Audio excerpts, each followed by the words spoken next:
নমস্কার, আমি জয়ন্তী। আমাদের রান্নাঘরে আপনাদের সকলকে স্বাগত। আজকে আরও একটি নতুন রেসিপি নিয়ে আপনাদের সামনে হাজির হয়ে গেছি। আশা করব এই রেসিপিটি আপনাদের ভালো লাগবে। যদি ভালো লাগে অবশ্যই কিন্তু লাইক, কমেন্ট, শেয়ার করতে একদম ভুলবেন না। নিজেদের বন্ধুবান্ধব এবং পরিবারের সকলের সাথে ভিডিওগুলি অবশ্যই শেয়ার করে নেবেন। আর যারা যারা এখনও পর্যন্ত চ্যানেলটি সাবস্ক্রাইব করেননি, অবশ্যই কিন্তু চ্যানেলটি সাবস্ক্রাইব করে নিয়ে পাশে থাকা বেল বাটনটি কিন্তু প্রেস করে দেবেন। তাহলে কিন্তু প্রথম নোটিফিকেশন আপনাদের কাছে পৌঁছে যাবে। চলুন রেসিপিটি শুরু করে নেওয়া যাক। আজকের রেসিপিটা মেনলি করছি ফেলে দেওয়া একটা জিনিস দিয়ে। সেটা কি চলুন দেখে নেওয়া যাক। বাড়িতে ঝিঙের তরকারি করা হয়েছিল, তখনই মাকে বলেছিলাম ঝিঙের খোসাগুলো কিন্তু একদম ফেলবে না, এই খোসা দিয়ে কিন্তু আজকে একটা অন্য রেসিপি বানাবো। আর এখানে আমি কিন্তু ছোট ছোট চিংড়ি মাছ নিয়ে এসেছিলাম, আর তার সাথে রেখেছি কাঁচা লঙ্কা এবং কয়েক টুকরো রসুন। তো এই ঝিঙের খোসা বাটাটা যে এত সুন্দর খেতে হতে পারে, না বানালে কিন্তু বুঝতেই পারবেন না। তো চলুন দেখে নেওয়া যাক আজকে কিভাবে এই খোসা বাটাটা রেডি করছি।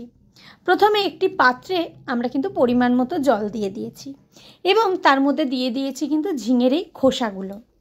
তো এই যে ঝিঙের খোসাগুলো আমরা কিন্তু একটুখানি সেদ্ধ করে নিয়েছি।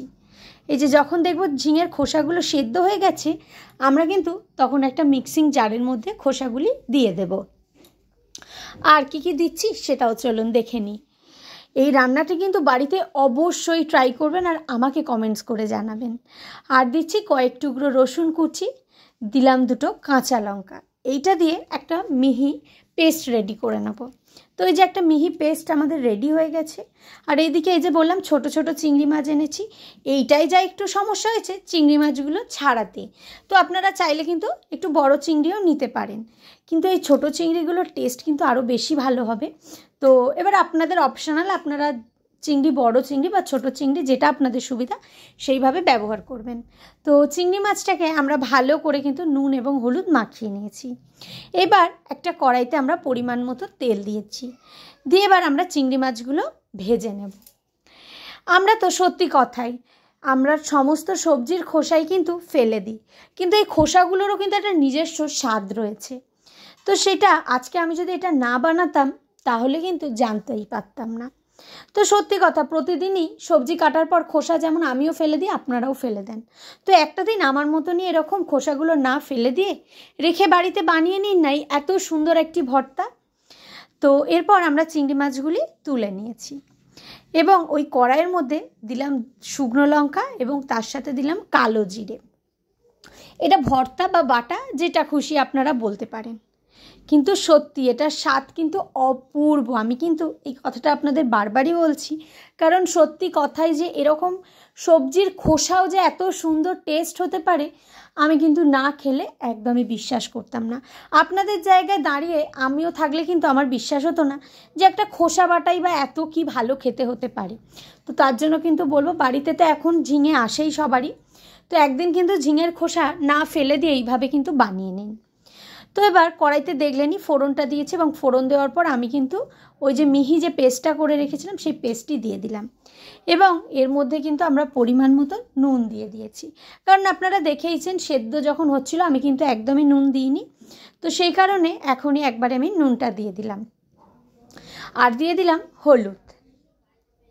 একটু ভালো করে কিন্তু আমরা নাড়াটালা করে নেব যতক্ষণ না কিন্তু এই যে দেখছেন তো একটু জল জল মতো, মানে একটু কাদা কাদা ভাব আছে, এইটা যতক্ষণ না পর্যন্ত শুকনো হয়ে যাচ্ছে। এই যে কি করে বুঝবেন এবার শুকনো হয়ে গেছে, এই যে দেখুন কড়াইতে কিন্তু আর লাগছে না। তো তাহলেই তখনই আপনাদের বুঝে নিতে হবে যে আপনাদের কিন্তু এই যে বাটাটা একদম রেডি হয়ে গেছে। আর আপনাদের তো বলা হয়নি, এর মধ্যে কিন্তু আমি একটু সামান্য চিনি দিয়েছিলাম।